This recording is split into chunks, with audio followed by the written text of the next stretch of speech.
లక్ష్మీ ప్రధానమైనటువంటిది ఈ అమావాస్య.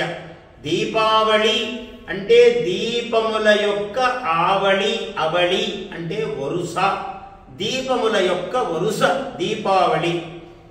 ఆశ్వయుజమాస అమావాస్యకే ఈ దీపావళి అని పేరు.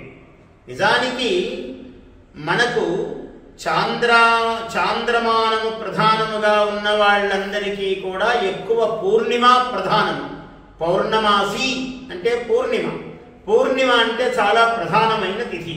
అమావాస్య అంటే చంద్రకళలు తగ్గుతాయి కాబట్టి అంత ప్రాధాన్యం లేదు. కానీ శాస్త్రములో పూర్ణిమ ఎంత ప్రధానమో అమావాస్య కూడా అంతే ప్రధానం. అష్టమ్యాంచ నవమ్యాంచ చతుర్దశ్యాం అమాయాంచ అన్నాడు. అమావాస్య, చతుర్దశి, అష్టమి, నవమి ఇవన్నీ కూడా శక్తి స్వరూపిణికి చాలా ప్రాధాన్యము అన్నాడు. అంటే ఇక్కడ ఆ శక్తి మహాలక్ష్మి స్వరూపిణిగా ఉన్నది.